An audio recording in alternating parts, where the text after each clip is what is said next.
প্রেগনেন্সিতে নিজের ওয়েটটাকে কন্ট্রোলে রাখা এবং ধরে রাখা জাপানের ট্রিটমেন্টে কিন্তু ভীষণই ইম্পর্টেন্ট একটা জিনিস।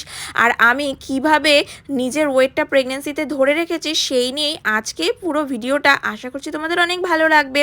রাধে রাধে বন্ধুরা, কেমন আছো তোমরা সবাই? আশা করছি তোমরা সবাই খুব ভালো আছো, আর আমরাও বেশ ভালো আছি। দেখো, শীতের সকাল, আমি এই শীতের সময় কিন্তু একটু দেরি করেই ঘুম থেকে উঠি। সকাল বাজে 8:30, এখন আমি সবে ঘুম থেকে উঠলাম। ভ্লগটা একদমই সকাল থেকে শুরু করছি যাতে তোমাদেরকে আমি একদম ডিটেলসে দেখাতে পারি প্রেগনেন্সির থার্ড ট্রাইমিস্টারে আমার কীরকম ডায়েট আর কি ওষুধপত্র খেয়ে থাকি, আর সেকেন্ড ট্রাইমিস্টারে প্রচণ্ড ওয়েট বেড়ে যাওয়ার পরও কিভাবে আমি এখনও অবধি সেই ওয়েটটাকে ধরে রেখেছি, সেইটাই তোমাদের সাথে আজকে পুরোটা শেয়ার করব বলেই সকাল থেকে ভ্লগটা চালু করেছি। ঘুম থেকে উঠেই প্রথমে কি করেছি, এসে অনেকগুলো লন্ড্রি জমেছিল, ওই লন্ড্রিগুলো আমি দিয়ে দিচ্ছি ওয়াশিং মেশিনে। তো যতক্ষণ না এইগুলো হবে ততক্ষণ আমি বাকি কাজগুলো সেরে নেব। আর হ্যাঁ, প্রতিদিন কিন্তু আমার একদমই এক্স্যাক্ট টাইমে খাওয়াগুলো হয়ে থাকে না, ওই আধা ঘন্টা 1 ঘন্টা এদিক ওদিক হয়। তবে আমি চেষ্টা করি সব সময় একদম এই টাইমেই খাওয়ার। তো আজকে আমি যখন থেকে উঠেছি তখন থেকেই তোমাদের সাথে শেয়ার করছি। 8:30টায় ওঠার পর তো ঘরের এই কাজকর্মগুলো সারলাম, বাসি যেই কাজ রয়েছে, তো বাসি কাজ আমার সারা শেষ। এখন আমি চলে যাব কিছুটা গরম জল করতে, কারণ প্রতিদিন সকালবেলা উঠে আমি প্রায় 600 ml মতো উষ্ণ গরম জল খাই। এখানে একেতেই তো প্রচণ্ড ঠান্ডা, আর এই উষ্ণ গরম জল না খেলে আমার গলার প্রচণ্ড সমস্যা হয়। তাই প্রতিদিন সকালে উঠেই আগে আমি 1 ফ্ল্যাক্স গরম জল করি, যেটা আমি সারাদিন ধরে খাই। তো গরম জল খাওয়ার পর আমি ফ্রেশ হয়েছি। ফ্রেশ হওয়ার পর এইখানে চলে এসেছি নিজের ব্রেকফাস্টের প্রিপারেশন করতে। ডিমটা আমি একটা ডিম আগেই সেদ্ধ করে রেখেছিলাম, আর প্রতিদিনের ব্রেকফাস্টে আমি এই রুটিগুলো খাই। তো আমি ডক্টরকে বলেছি যে আমি প্রতিদিন এই ধরনের রুটি খাই। তো ডক্টর বলেছে কোনো অসুবিধা নেই, প্রতিদিন সকালবেলা ব্রেড 2টো করে খেতেই পারো।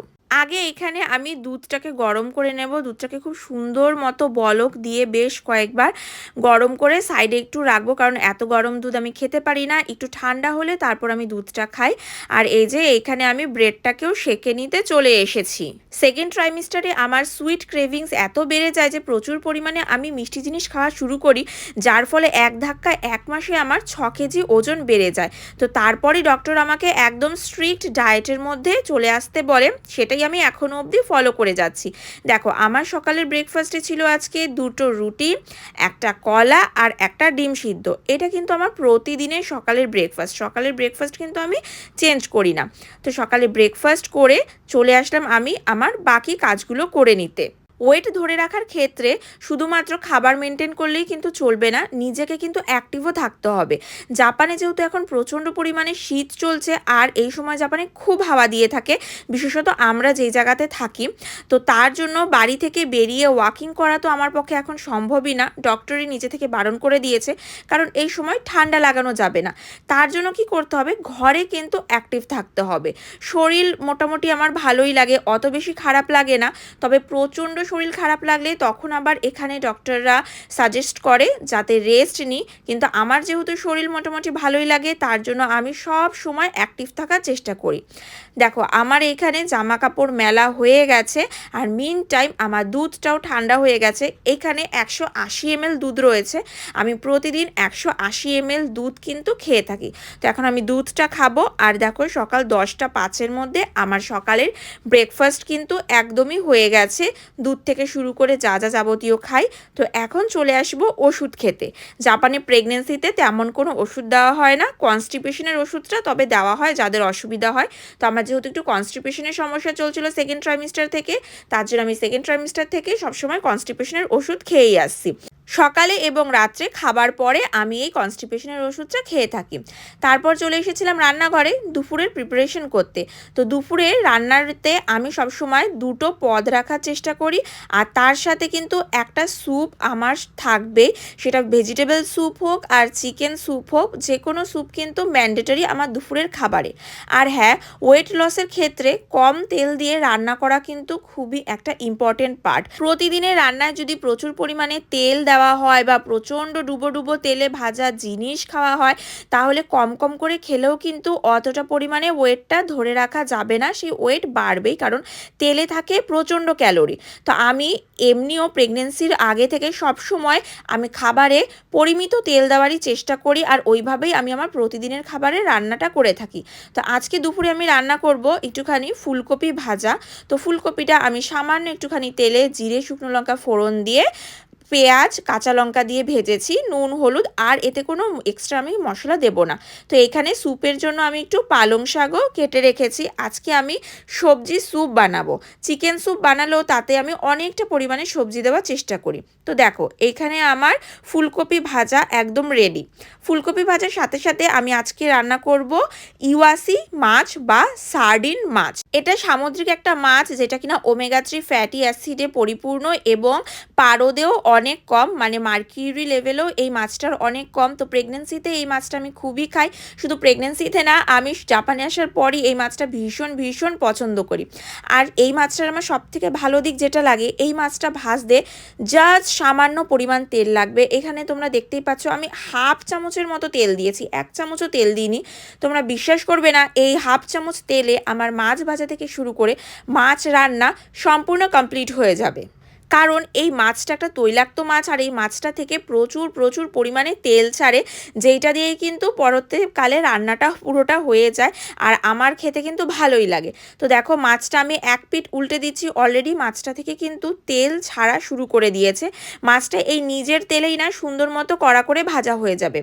এখানে আমি আজকে স্যুপ বানানোর জন্য মূলো, গাজর, এদামামে মানে সয়াবিনের দানা, আর নিয়ে নিয়েছি কয়েকটা ধনেপাতার ডাঁটি। ধনেপাতার ডাঁটি দিলে ফ্লেভারটা খুব ভালো আসে, আর ধুয়ে রাখা পালং শাক। তো এই কটা সবজি দিয়ে আজকে আমি স্যুপ বানাবো।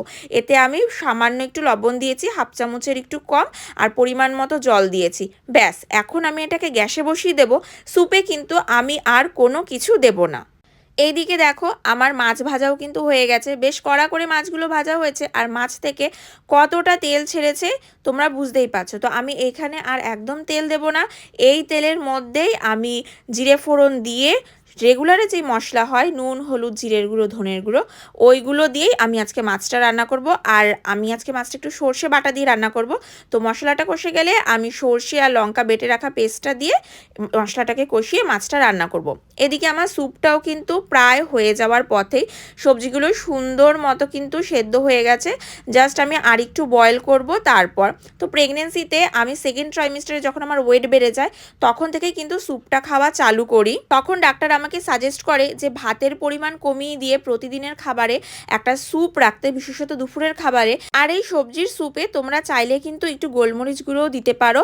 এই যে এই গোলমরিচ গুঁড়োটা, এটা আমি জাপানি সুপার মার্কেটে কিনেছি, আর খুবই কম প্রাইসে পাওয়া যায়, ওই 100 থেকে 150 ইয়েনের মধ্যে তোমরা এটা পেয়ে যাবে। তো দুপুরে দেখো আমার মাছটাও রেডি হয়ে গেছে, স্নান টান করে আমি চলে এসেছি। এখন বাজে দুপুরবেলা 1:05। আমি সবসময় চেষ্টা করি 1:30টার মধ্যে দুপুরের খাবারটা যাতে কমপ্লিট হয়ে যায়, মানে আমার খাওয়া যাতে কমপ্লিট হয়ে যায়, এর ওপরে আমি একদমই উঠি না, কখনোই না। তো এইখানে দেখো আমি এই বাটিটার 1 বাটি ভাত নিয়েছি, এটা 200 গ্রামের একটা বাটি। আমি যতটা ভাত বসিয়েছিলাম তার মধ্যে থেকে এতটা 200 গ্রাম হয়েছে, আর এতটা এক্সট্রা হয়েছে। এটা কিন্তু খাবো না, এটা আমি তোমাদেরকে দেখানোর জন্য সাইডে রেখেছি। সাথে ওই 200 গ্রামের বাটিতেই 1 বাটি আমি স্যুপ নিয়েছি, আর এইখানে রয়েছে আমার দুপুরের রান্নাবান্না। তো প্রথমেই আমি যেটা করি, প্রথমে আমি আগে স্যুপটা খেয়ে নিই। তো ডক্টর বলে যে স্যুপটা আর কি ভাতের সাথে সাথে খেতে, মানে একটু করে ভাত খেতে তারপর একটু করে স্যুপ খেতে, কিন্তু আমি ওভাবে পারি না দেখে আমি আগে স্যুপটা খাই, তারপর আমার ভাতটাকে কমপ্লিট করি। দেখো আমার কিন্তু 1:30টার মধ্যে খাওয়া দাওয়া হয়ে গেছিলো, তারপর আমি অনেকক্ষণ রেস্ট নিয়েছি। এখন বাজে বিকেল 4টে। তো এই সময় আমি খাই ফল আর দই। প্রতিদিন আমাকে দইও খেতে বলা হয়েছে ফলের সাথে সাথে। তো আগে আমি অনেক করে ফল খেতাম, তো ডক্টর বলেছে যে এখন একটা করে ফল খেতে, যে কোনো একটা ফলই কিন্তু যথেষ্ট প্রতিদিন খাওয়ার জন্য। আর যদি অনেক ধরনের ফল খেতে মন চায় তাহলে সব ফল অল্প অল্প করে খেতে। তো ফল আর দই খাওয়ার পর এখন সন্ধেবেলা বাজছে 6:30। তো এখন আমি এসেছি রাত্রের ডিনার করতে। হ্যাঁ, আমরা আগাগোড়াই এত তাড়াতাড়ি ডিনার করতাম, আর সন্ধেবেলা তো আমাকে 6টার মধ্যে খেয়ে নিতে বলেছে। তো যেহেতু আমার হাজব্যান্ড কাজে গেছিলো, ও কাজ থেকে ফিরেছে, তারপর দুজনে একসাথে আমরা ডিনার করতে বসেছি। তো 6:45 থেকে 7টার মধ্যে আমার রাতের ডিনার কমপ্লিট। আর এখানে তারপর আমি আর 1 ঘন্টা মতো পরে এসেছি ওষুধ খেতে। এইবার আমার ব্লাড টেস্টে হিমোগ্লোবিনটা একটু কম এসেছে, তার জন্য আমাকে ডক্টর আয়রন ট্যাবলেটও সাজেস্ট করেছে। তো রাত্রিবেলা কনস্টিপেশনের ওষুধের সাথে সাথে কিন্তু আমাকে এই হিমোগ্লোবিনের ওষুধটাও খেতে হচ্ছে। আমি আগে জানতাম, মানে সবার মুখে শুনেছিলাম যে এখানে ডাক্তার কোনো ওষুধই দেয় না কনস্টিপেশন বা কষার ওষুধ ছাড়া। তবে আমার হিমোগ্লোবিন কম আসাতে দেখলাম যে ডক্টর আমাকে হিমোগ্লোবিনের ওষুধটা এইবার দিল। 8টার মধ্যে ওষুধ খাওয়া কমপ্লিট করব। তো এরপর যখন আমি ঘুমাতে যাব, আমার যদি তখন খিদেও পায়, ডক্টর আমাকে খেতে বারণ করেছে, তাহলেই ওয়েটটা মেনটেনে থাকবে। আর যদি আমি অনেক রাতে কিছু খাই তাহলে কিন্তু আমার ওয়েট আর মেনটেনে থাকবে না। তো এইভাবেই কিন্তু আমি জাপানে ওয়েট আমার মেনটেন করে থাকি আর একটা হেলদি প্রেগন্যান্সি ওয়েট আমি ধরে রেখেছি। তো আশা করছি তোমাদের ভিডিওটা ভালো লেগেছে, আর হেল্পফুল হলে কিন্তু অবশ্যই আমাকে ফলো আর সাবস্ক্রাইব করে দিও।